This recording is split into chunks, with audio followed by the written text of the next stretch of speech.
और इमरान खान को और तहरीक इंसाफ को बहुत बुरा भला कहा और ये कहा कि एक शहीद कर दिया गया कांस्टेबल को। बहरहाल वो कांस्टेबल जो है वो भी हमारी पुलिस का जवान था। वेलकम बैक नाजरीन। हकीकी आज़ादी मार्च कल होने जा रहा है। इमरान खान साहब ने बिल्कुल ऐलान किया कि सब लोग पहुँचे, वो भी पहुँचेंगे और ये पाकिस्तान की तकदीर बदलने के लिए, ग़ुलामी की ज़ंजीरें तोड़ने के लिए, एक हकीकी आज़ादी के लिए ये कहना इमरान खान का कि पूरी कौम को इकट्ठा होना पड़ेगा। रात जो कांस्टेबल की जो वाक़या हुआ उस पर आज मरीम नवाज़ साहबा ने प्रेस कॉन्फ्रेंस की और उसमें उन्होंने बिल्कुल जत्था करार दिया, जैसा कि नवाज़ शरीफ साहब ने करार दिया लंदन से बैठकर, और इमरान खान को और तहरीक इंसाफ को बहुत बुरा भला कहा और ये कहा कि एक शहीद कर दिया गया कांस्टेबल को। बहरहाल वो कांस्टेबल जो है वो भी हमारी पुलिस का जवान था और उसका जो इस दुनिया से इस तरह चले जाना नहायत एक अलमनाक वाक़या है। लेकिन ये सब हुआ क्यों, कैसे हुआ? जब आप लोगों को, रियासती लोगों को, फोर्स को अपने ज़ाती मकासद के लिए इस्तेमाल करेंगे तो फिर क्या होगा? और आज जिस तरह से ये बात कर रही थी मरीम नवाज़ और इल्ज़ाम लगा रही थी कि हमारी फ़ोर्स को शहीद कर दिया गया, मैं असली चेहरा दिखाना चाहता हूँ आपको। बहुत ज़्यादा दूर की बात नहीं है। वज़ीर दाखिला हैं जिन्होंने आज बहुत बुरा भला कहा। राना सनाउल्लाह वो सूबाई वज़ीर दाखिला और सूबाई वज़ीर कानून थे।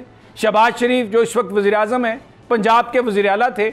इसी तरह एहतजाज की बात हो रही थी, करप्शन के ख़िलाफ़ एहतजाज की बात हो रही थी।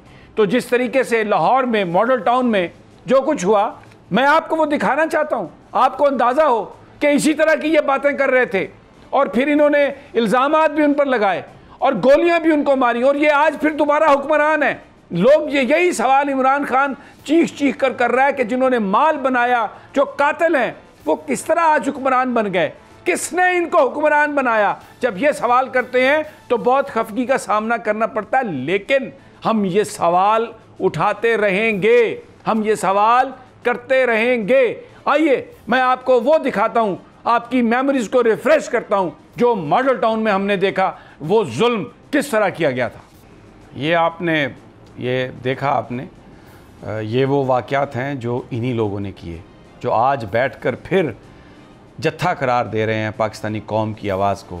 वो जो लाखों करोड़ों लोग आपने पिछले एक महीने में देखे पाकिस्तान की सड़कों पर, उनको ये जत्था करार दे रहे हैं।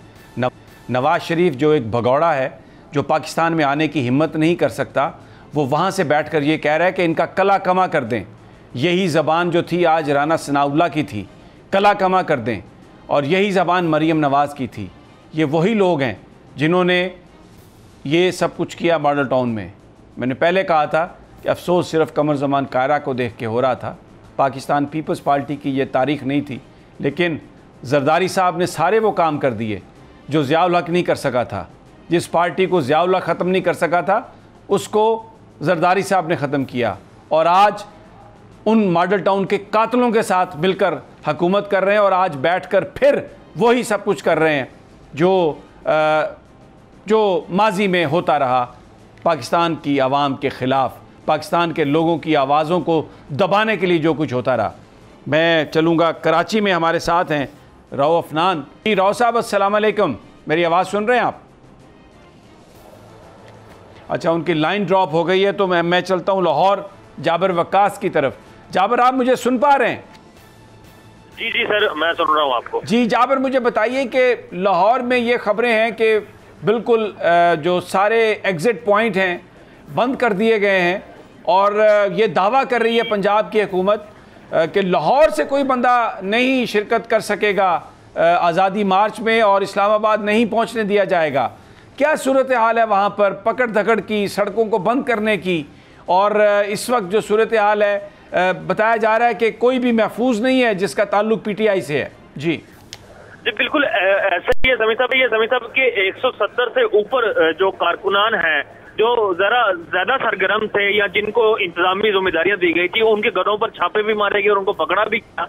इस तरह हमाद अजहर और दीगर अफराद के घर भी छापे मारे, वो वहां पर मौजूद नहीं थे। लेकिन आज जो है वो कारकुनान को हर सूरत पकड़ने की कोशिश की गई पुलिस की तरफ से। जब शफकत महमूद और दीगर कायदीन ने प्रेस क्लब आना था और वहां पर आकर प्रेस कॉन्फ्रेंस करनी थी, तो वहां पर पुलिस के नाके लगवाए गए प्रेस क्लब के इर्द गिर्द सारी तरफ, और वहां पर हर सिविल गाड़ी को इसी गाड़ी में बैठकर तो यहाँ पर नहीं पहुंच रहे शफकत महमूद या दीगर लोग पीटीआई के। और इसी तरह अगर मैं ये कहूँ कि जो मेन पॉइंट है जहां पर अक्सर पीटीआई आकर अपना एहतजाज रिकॉर्ड करवाती है, जिसमें लिबर्टी चौक और लालक जान चौक है, वहां पर बड़ी तादाद में जो है वो पुलिस की नफरी लगा दी गई है ताकि वहां पर जो कारकुनान है तहरीक इंसाफ के उनको इकट्ठे होने से रोका जा सके। और इसी तरह doctor Yasmeen Rashid Jail Road पर शादवान पर अपने ऑफिस में मौजूद थी, वहां पर उन्होंने मीडिया टॉक की। अब खुद उनके साथ सेनेटर एजाज चौधरी थे, तो वहां पर कारकुनान पुलिस को इतला मिली और पुलिस फौरन वहां पर पहुंच गई। ताहम मीडिया के वहां होने की वजह से और कारकुनान के चले जाने की वजह से कोई गिरफ्तारी ना हुई और यास्मीन राशिद को भी पुलिस गिरफ्तार ना कर सकी। अलबत्ता उनके क्लिनिक के अंदर घुसकर तलाशी लेती रही बगैर किसी सर्च वारंट के, बगैर किसी मजिस्ट्रेट के होते हुए, और वहां पर हाजिर होकर जो है वो उनके क्लिनिक के अंदर जो है वो घूम फिरते रहे और कारकुनान को ढूंढते रहे। इसी तरह अगर मैं ये बात करूं तो जो दीगर इलाके हैं, जिस तरह अंदरून शहर में और जहाँ पे शाहआलम मार्केट है, वहां पे मलिक बकार के डेरे पर छापा मारा गया, जिसने खास तौर पर इलेक्शन लड़ा था हमजा शहबाज के खिलाफ। उनके डेरे पर जो है वो छापा मारा गया और वहां से 8 से 10 जो अफराद वहां बैठे हुए थे डेरे पर, उनको हिरासत में लिया। और इसी तरह जो बाबू साबू ठोकर और इस तरह सगिया पुल, ये सब वो रास्ते हैं जो कि शहर से आने और जाने के रास्ते हैं। और अब जो है वो एक साइड को खोलकर कुछ अफराद को जीटी रोड की तरफ निकलने दिया गया है। शफकत महमूद साहब ने इसी हवाले से अभी ये जो सर्कल जारी किया है अपने कारकुनान के लिए कि हम लाहौर के लोग जो है वो हम लोग यहाँ से निकलेंगे और जीटी रोड के रास्ते इस्लामाबाद की तरफ रवाना होंगे। हम सुबह एक बार फिर तमाम बड़े चौक और तमाम बड़ी शाहराहें जो कि शहर के दाखिली और खारजी रास्तों को कनेक्ट करते हैं, वहां पर कंटेनर रख दिए जाएंगे। हमारी इतलात के मुताबिक सुबह चूंकि 20 से ज्यादा ऐसे मकामात हैं लाहौर के जिनको बंद कर दिया जाएगा, जहां पर मोबाइल सर्विस भी बंद कर दी जाएगी और पुलिस वालों को बिल्कुल खुली छुट्टी दी गई है। और पुलिस वाले यूं लोगों को ढूंढते फिरते हैं, उनके कायदीन को यूं ढूंढते फिरते हैं जैसे उनको ये डर हो कि कहीं उनकी नौकरी ना चली जाए। वो बुखलाए हुए फिर रहे हैं शहर में, और जहां कहीं भी उनको कहीं इतला मिलती है कोई पीटीआई के कारकुनान या उनके कायदीन जमा। अच्छा जाबिर, एक सवाल जाबिर एक सवाल है मेरा, इसने क्या जो पीटीआई के लोग हैं उनमें खौफ और राज पैदा किया है? आपको लगता है कि अब इस वजह से कल आम लोग जो पहले लिबर्टी आते थे दूसरी तरफ आते थे वो नहीं निकलेंगे, या आपको नजर आता है कि जज्बा कुछ ऐसा है कि लोग जरूर कम से कम वहां पर इकट्ठे होने की कोशिश करेंगे?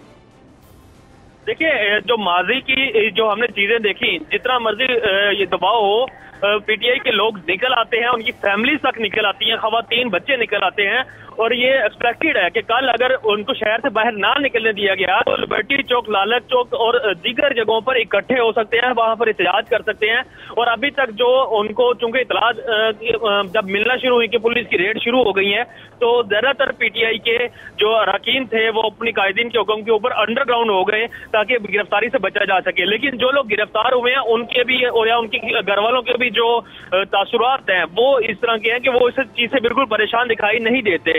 अमूमी तौर पर लोग अपनी बेल करवाने के लिए दौड़ भाग करते हैं, लेकिन वो ऐसी कोई चीज करते दिखाई नहीं देते। वो कहते हैं कि हुकूमत का जो भी जबर है वो हम खुले दिल से और अपने हाथ करेंगे। और इस हवाले से अभी तक पुलिस जो है वो हर तरफ दिखाई देती है। ठीक है जाबिर, ठीक है आज जाबिर रहिए, मुझे यहाँ पर एक छोटा सा वक्फा लेना है। लाहौर में गिरफ्तारियों के बावजूद अज़्म जो है तहरीक इंसाफ के कारकुनों का, अवाम का, उस पर कोई खलल नहीं पड़ सका। जो लोग गिरफ्तार हुए हैं वो भी कोई अदालतों से रुजू करने का इरादा नहीं रखते, हर जुल्म बर्दाश्त करने के लिए तैयार हैं। अपने कप्तान की काल पर अगर वो इस्लामाबाद की तरफ ना निकल सके तो लाहौर में जो जगहें जिनको नॉमिनेट किया गया है, जिसमें लिबर्टी चौक है, लालक चौक है, वहाँ पर वो लोग इकट्ठे होंगे।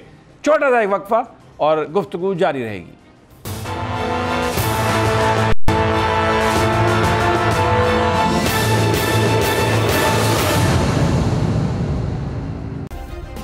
सब्सक्राइब करें और बेल दबाएं ताकि कोई खबर रह न जाए।